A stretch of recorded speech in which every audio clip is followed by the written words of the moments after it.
था।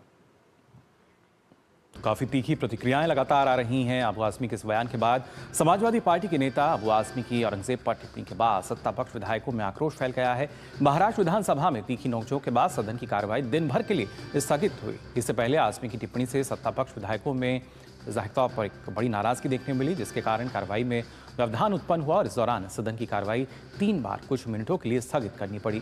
अंततः दिन भर के लिए विधानसभा की कार्रवाई स्थगित कर दी गई। वहीं इससे पहले महाराष्ट्र के डिप्टी सीएम एकनाथ शिंदे ने सदन में भी कहा कि औरंगजेब एक हत्यारा था और सपा नेता की ये टिप्पणी बेहद निंदनीय है। संभाजी महाराजांच्या मारेकऱ्याचं म्हणजे औरंगजेबाचं या ठिकाणी अबू आझमीने गायलं। खरं म्हणजे अबू आझमीचा निषेध करायला पाहिजे। अबू आझमीचा धिक्कार करतो। अबू आझमी या ठिकाणी धिक्कार करत असताना या ठिकाणी वहीं उत्तर प्रदेश के डिप्टी सीएम ब्रजेश पाठक ने सपा विधायक अबू आजमी के बयान पर पलटवार करते हुए कहा कि समाजवादी पार्टी की मानसिकता देश विरोधी है। ब्रजेश पाठक ने कहा कि सपा नेता पर कड़ी से कड़ी कार्रवाई होनी चाहिए। इन पर कड़ी कार्रवाई होनी चाहिए। जिस ढंग से मुगल आक्रांताओं ने संसद को छिन्न-भिन्न करने का असफल प्रयास किया था, आज हम कह सकते हैं कि भारतीय संस्कृत ने पूरी दुनिया को रास्ता दिखाने का काम किया और इस प्रकार की भावनाएं अब भी उनके मन में हैं। उनकी मानसिकता को, समाजवादी पार्टी की मानसिकता को देश अच्छी तरह समझ रहा है। महाराष्ट्र में सपा नेता और विधायक अबू आजमी के औरंगजेब वाले बयान को लेकर भाजपा के राष्ट्रीय महासचिव तरुण चुग ने इंडी गठबंधन पर निशाना साधा। तरुण चुग ने कहा कि औरंगजेब ने हिंदुओं पर अमानवीय अत्याचार किए और इंडी गठबंधन के नेता वोट बैंक की राजनीति के कारण उनका गुणगान कर रहे हैं। चुग ने इसे दुर्भाग्यपूर्ण बताया। हिंदुओं पर राक्षसी वृत्ति से अमानवीय अत्याचार करने वाले मुगल शासक औरंगजेब एक क्रूर हिंसक शासक थे। वोट बैंक की तुष्टीकरण की राजनीति के कारण इंडी गठबंधन के नेता उनका गुणगान कर रहे हैं, महामंडित कर रहे हैं। राहुल गांधी जी एक तरफ तो आप तथाकथित मोहब्बत की दुकान चला रहे हैं, वहीं आपके गठबंधन के, आपकी पार्टी के नेता कभी औरंगजेब की कब्र पर चादर चढ़ाते हैं,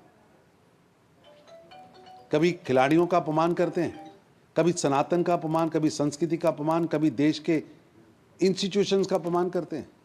ये दुर्भाग्यपूर्ण है। तो जो बयान है उसको दुर्भाग्यपूर्ण बताया जा रहा है। फिलहाल हमारे संवाददाता शिशिर सैलार महाराष्ट्र से हमारे साथ जुड़ चुके हैं। शिशिर, जानना चाहेंगे आपसे, जिस तरीके से कहीं ना कहीं देखा जाए तीखी प्रतिक्रियाएं जो हैं वो मिल रही हैं और उसके साथ साथ अबू आजमी पर जो मामला है वो भी दर्ज कराया गया है। बिल्कुल, देखिए इस वक्त अगर देखा जाए महाराष्ट्र में कल जब अबू आजमी ने टिप्पणी की थी, उनका विवादित बयान सामने आया था, उसके बाद हमने देखा कि किस प्रकार से महाराष्ट्र की जो राजनीतिक पक्ष है, फिर चाहे वो शिवसेना हो या फिर बीजेपी हो या फिर एनसीपी हो, तीनों भी काफी आक्रामक यहाँ पे दिखाई दे रहे थे। इसके बाद हमने देखा कि कल शाम को जो है थाने के वागले स्टेट पुलिस थाने में जो है अबू आजमी के खिलाफ जो है शिकायत दर्ज की गई। फिर एक शिकायत मुंबई के एक पुलिस थाने में दर्ज कर गई। हालांकि आज सुबह जब सदन की कार्रवाई, चूंकि आज का पहला दिन अगर देखा जाए तो सदन का था, तो ऐसे में जब कार्रवाई शुरू हुई तो उसके बाद हमने देखा कि किस प्रकार से जो सत्ता पक्ष के विधायक थे वो काफी आक्रामक थे। विधानसभा का कामकाज शुरू होने से पहले ही जो है विधानसभा की सीढ़ियों पर जो है आंदोलन शुरू कर दिया गया। हालांकि इसका असर हमने सदन में भी देखा। जैसे ही सदन शुरू हुआ उस वक्त हमने देखा कि किस प्रकार से जो सत्ता पक्ष के विधायक थे वो आक्रामक थे। उन्होंने जो है कहीं ना कहीं सदन में भी इस बारे में जो है चर्चा की और साथ ही साथ इस बारे में जो है उनका निषेध किया है। हालांकि इस पर सबसे अगर मुखर देखें तो राज्य के उप मुख्यमंत्री एकनाथ शिंदे ने बयान सदन में दिया कि जिस प्रकार से टिप्पणी की गई है वो निंदनीय टिप्पणी है और साथ ही साथ उन्होंने ये भी कहा कि अबू आजमी को जो है सदन से निष्कासित करना चाहिए, उनको सस्पेंड करना चाहिए उनके अवधि के लिए, पूरे अवधि के लिए। तो ये कहीं ना कहीं मांग भी इस वक्त जो है शिवसेना की तरफ से उठाई गई है। इस वक्त अगर देखा जाए तो सदन की कार्रवाई आज पूरे दिन भर के लिए स्थगित कर दी गई है। जी बिल्कुल शिशिर, और खासतौर से कोई पहली दफा नहीं है जब अबू आजमी ने इस तरह का विवादित बयान दिया हो। इससे पहले भी कई बार विवादित बयान देकर जाहिर तौर पर चर्चाओं में रहे हैं। लेकिन अब क्या माना जाए, क्या अपने इस बयान के बाद से औरंगजेब के प्रति अपना प्रेम जताकर चौतरफा घिरते हुए नजर आ रहे हैं?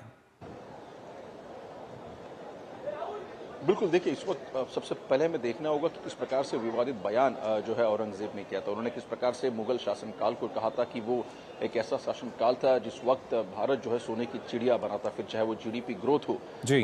किस प्रकार से बढ़ी थी। दूसरी बात उन्होंने कही कि कहीं ना कहीं उनकी छवि जो है वो दागदार करने का प्रयास जो है भारत में किया जा रहा है। औरंगजेब क्रूर शासक नहीं थे, उनका कहना था। उन्होंने कहा कि कई सारे मंदिर उन्होंने बनाए थे और साथ ही साथ कई हिंदुओं को भी जो उन्होंने सपोर्ट किया था। इस प्रकार से वो एक राजा थे। ये जो बयान जो है अबू आज़मी ने किया था, लाजमी सी बात है कि महाराष्ट्र में इस प्रकार से बयान जब होता है तो महाराष्ट्र के कॉन्टेक्स्ट से अगर देखा जाए तो औरंगजेब और खास तौर पर मराठा शासक, फिर चाहे वो छत्रपति शिवाजी महाराज हो, छत्रपति संभाजी महाराज और उनके बाद जो शासक आए थे, उनके साथ लगातार औरंगजेब का संघर्ष महाराष्ट्र में बना रहा। तकरीबन 20-27 सालों तक जो है औरंगजेब महाराष्ट्र में था। तो ऐसे में एक अलग पृष्ठभूमि जो इस पूरे मामले में होती है और ऐसे में इस प्रकार का बयान करना तो जाहिर सी बात है कि काफी कड़े जो है आलोचना अबू आज़मी को यहाँ पर झेलनी पड़ेगी। दूसरी महत्वपूर्ण बात इसमें ये सिर्फ सत्ता पक्ष नहीं बल्कि जो विपक्ष के कुछ विधायक है, फिर चाहे भास्कर यादव हम बात करें, उद्धव ठाकरे पार्टी के वो नेता है, साथ ही साथ हम बात करें Sharad Pawar party NCP party के जितेंद्र रावत जो विधायक है, इन्होंने भी औरंगजेब के इस बयान की जो है निंदा की। उन्होंने कहा इस प्रकार से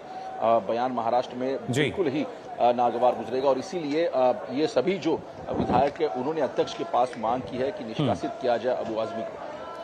जी बिल्कुल शिशिर, आप लगातार हमारे साथ जुड़े रहिए। ये तो बात हुई अबू आज़मी मामले को लेकर, किस तरीके से जो विवाद बयान उन्होंने दिया। आपसे आगे भी मैं यहाँ जानकारी लूंगा क्योंकि महाराष्ट्र की जब हम बात कर रहे हैं तो महाराष्ट्र सरकार में मंत्री और अजीत पवार के नेशनलिस्ट कांग्रेस पार्टी एनसीपी के नेता धनंजय मुंडे ने अपने पद से इस्तीफा दे दिया है। मुख्यमंत्री देवेंद्र फडणवीस ने इसकी जानकारी दी है। धनंजय मुंडे ने के पीएम प्रशांत जोशी ने मुख्यमंत्री देवेंद्र फडणवीस के सरकारी आवास पहुंचकर उन्हें मुंडे का इस्तीफा सौंपा। फडणवीस ने कहा कि मुंडे ने मुझे अपना इस्तीफा भेजा है, मैंने इसे स्वीकार कर लिया है और इसे राज्यपाल को भेज दिया है।